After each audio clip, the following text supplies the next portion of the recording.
So today we're going to be thinking about the tyranny of the discontinuous mind and binary thinking and art and drawing.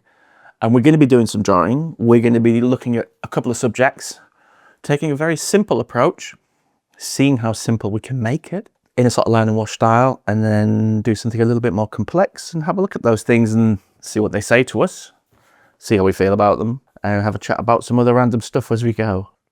So how do you simplify a picture?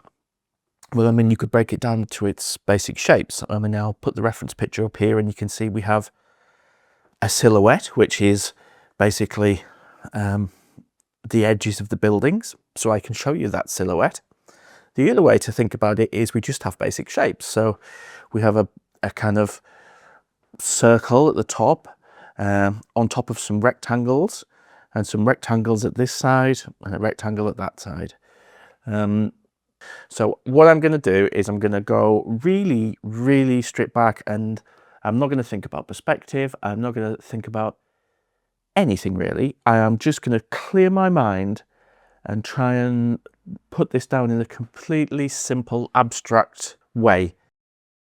It's interesting in our lives how we are marketed to, our algorithms. Anything you do online digitally, whether it's the websites that you look at or the streaming platforms you interact with, or even Netflix on your telly, or whatever you do, gobbling data. Those algorithms are gobbling that data up, and they're going, if you like this, then you'll probably like this. And that's obviously to keep you buying, clicking, consuming, sharing, whatever. But what they're saying is, if you like this, you'll definitely like this. And that's interesting, isn't it? This idea that, you know, if you like burgers, then you'll want to eat them every day, aren't you? Aren't you? It's the tyranny of binary thinking. This idea that we are but one thing. We are quite happily waiting to be slotted into a pigeonhole.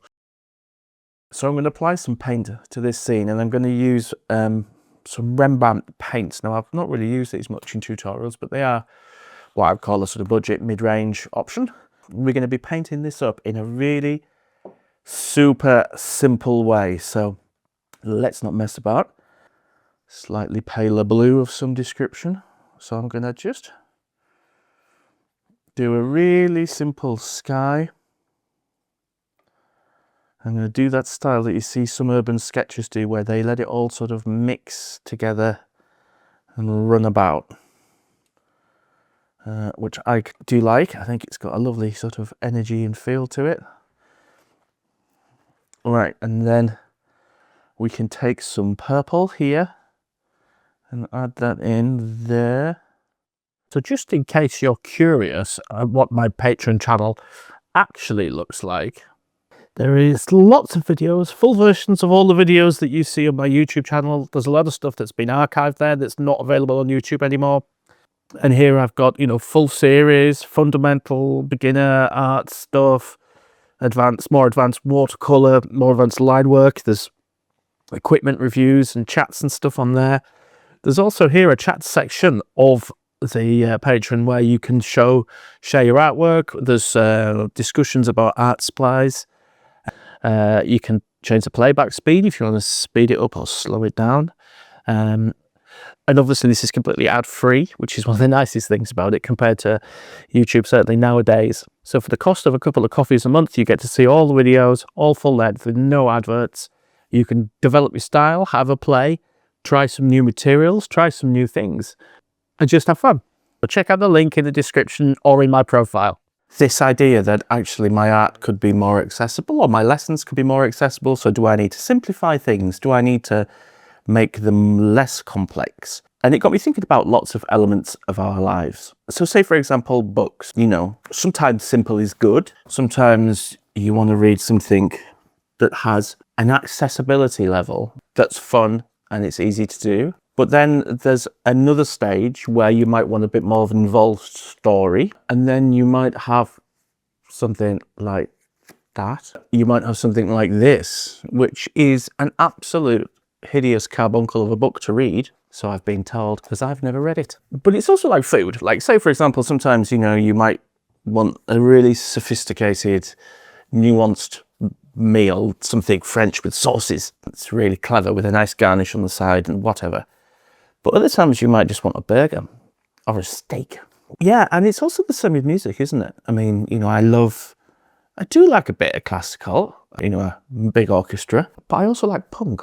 So there's a time and a place for simplicity, and there's a time and a place for complexity.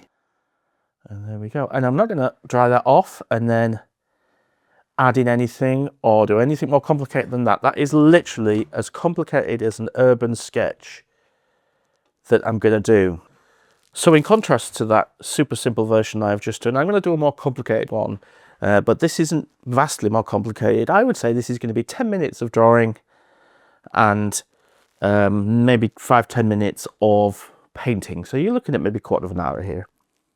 So say, for example, if you take people's views on politics, you know, there's no doubt that social media has a huge part to play in reinforcing political opinions. And it will often feed, you know, I've noticed on my like TikTok feed or any of my social media feeds, it will often feed me things that have big reactions. You know, it's not interested in, social media is not interested in peddling to you anything that is gentle and thoughtful or has any kind of level of deep analysis, because there doesn't tend to be the reaction to that. You don't get the clicks for that, so you don't get the advertising revenue. So we've known for a long time about things like Facebook. You say, for example, Facebook will, if something gets a lot of angry emojis or laughing emojis or big emotional responses to it, it will get favored by the algorithm far more than a piece that is perhaps informative or less bias. So in many ways, social media actively encourages discontinuous thinking. It encourages people to a binary. It will push them to the sides where the strong feelings are, you know. And you see this a lot, particularly when you have, you know, intergenerational discussions about politics, where you have a big difference between the GOP and the Democrats, or Labour and Conservative, and conversations, particularly at Christmas and things, can get quite heated. And it's because people get entrenched in their opinions and they stop trying to see things from somebody else's point of view, and they're pushed into the binaries, and they have to reinforce those positions. And once people are pushed into those corners, they will defend them to the hilt. So once again, we are at that stage where art as metaphor, and I keep returning to this, and it's interesting how I think it's like anything in life, whether you're a chef or, you know, an accountant or whatever. I'm sure there's parts of your job that you apply to like life in general. You say, oh, this is just like, you know, engineering a bridge or whatever. But I often think it's that idea of how simple does it need to be? How complex does it need to be? Why do we need to oversimplify everything? Why does it have to be done in 5 minutes? But I guess that's, again, the way that the algorithm works. I would still consider this a sketch. I mean, some of this perspective is, you know, is way out in this building, but I would still put it in the realms of a sketch, but it's just a slightly more accurate building than the previous one. Right, so let's dry that with a hairdryer, and then we'll put some quick paint on it. And I just put some water up here. And then I'm going to get some of this blue, which is almost run out now. I'm going to just drop that in there.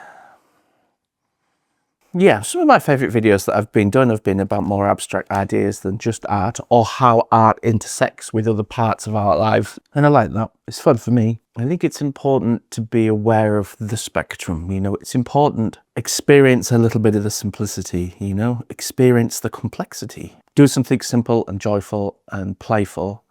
But sometimes, you know, really drill down into a subject. Do your research. Don't believe everything that you see online. Talk to people. Ask people's opinions. Seek out people who have different opinions from yours. Actively seek out and engage people who have opinions that aren't yours. I tell my children all the time that the one thing I wish I'd learned sooner in life was that you have one mouth and two ears. And actually, more often than not, closing this and opening those is the best way to learn. Some of this like that. Right, okay, we're going to leave that there, and I'm going to hairdry that and come back and just put a few more dots of colour in there.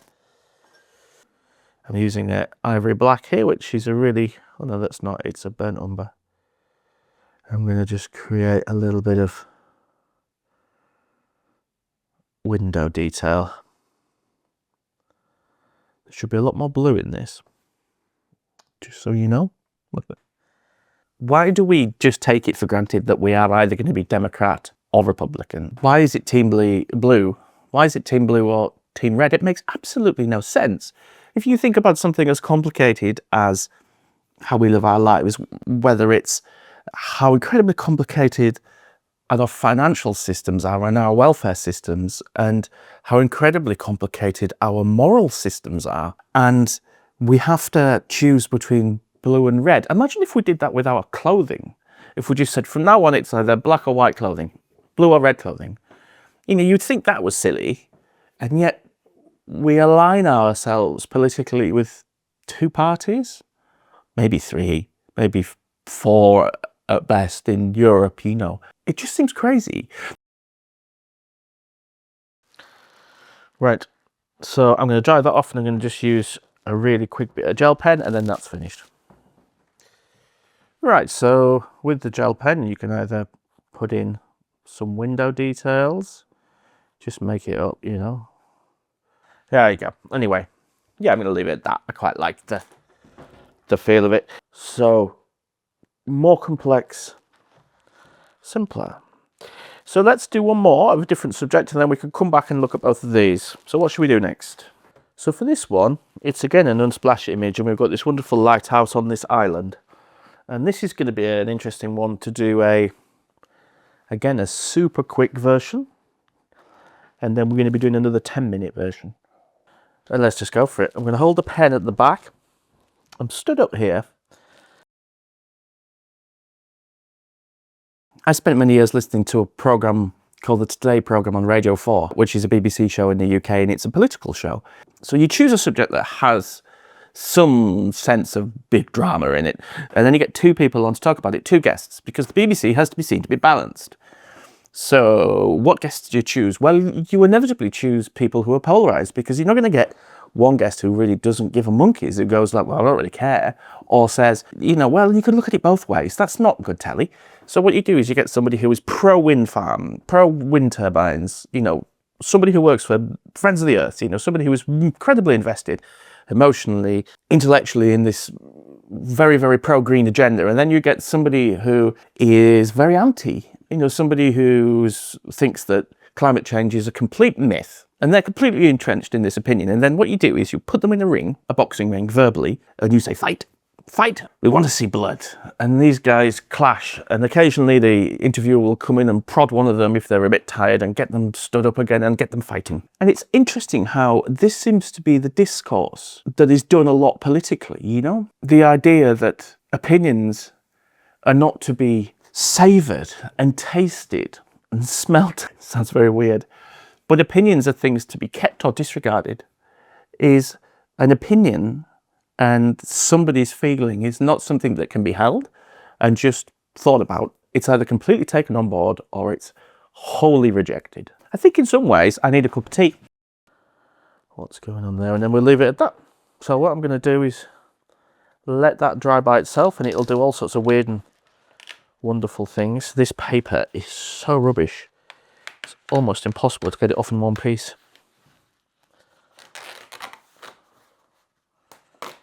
So I'll just quickly show you the texture on this paper. If I can find a way of putting it in shadow. There we go. So I'm not sure whether you can see the texture on this paper very well. But it's like a repeated pattern and it's horrible. It doesn't feel organic at all.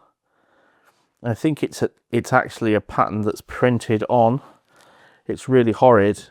No, it's not. It's not cheap paper. It's called professional watercolour paper, and it's 300 grams per square Bernard. Mould made, which tells you everything you need to know. It's not a handmade press paper, it's made in the mould. 100% cotton, blah, blah, blah. There's nothing wrong with the actual paper, but it's just this horrible pattern on it. Yeah, there you go.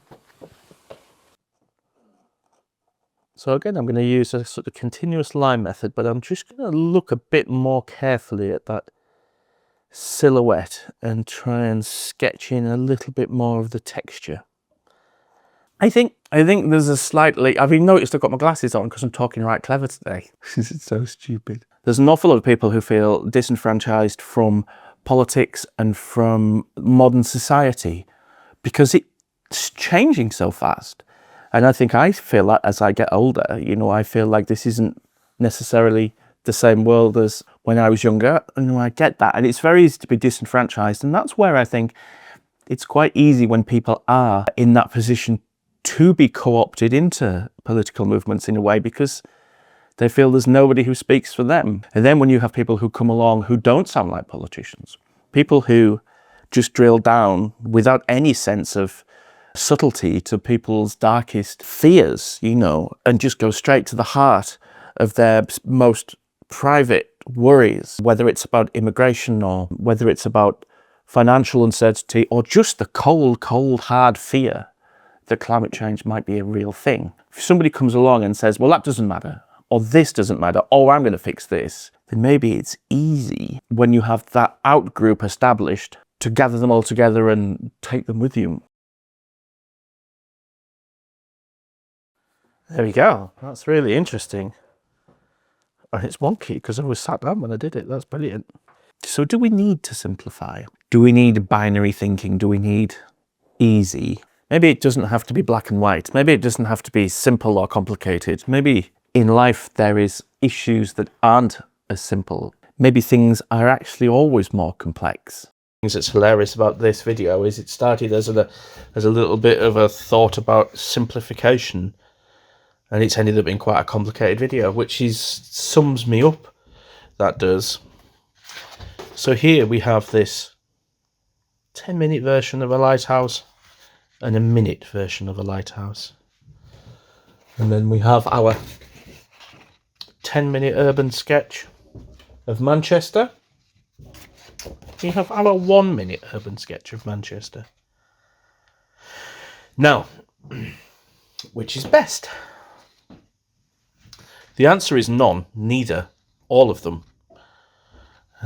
I prefer this, to be brutally honest. I think this has got some really interesting things. I love these backgrounds. I love a background. Technically, they're a big no-no. I think there's a lot of life in it. This says more to me, really, weirdly, than that does. But that's a very personal thing. You might say, well, that doesn't actually look like the subject. And that sort of does. But does that matter? Maybe tomorrow it would.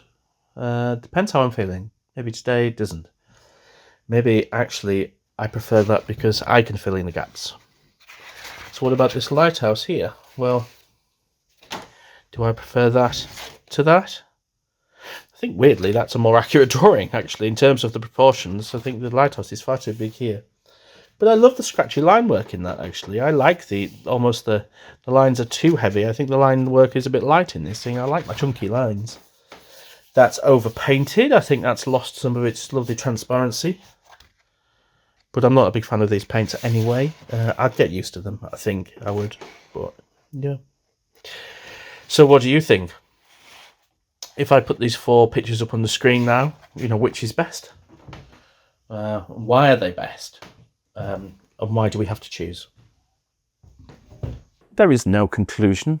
There is no observation. There is no grand unifying theory. This is me just talking bobbins. So I hope you enjoyed that random sketch and chat. Obviously, the algorithm loves big emotions. So I either love this or hate this, but certainly don't do anything in between. I don't want any ambivalence. And like, subscribe, check out my Patreon where all the magic happens. And yeah, I'll see you next time. Filth.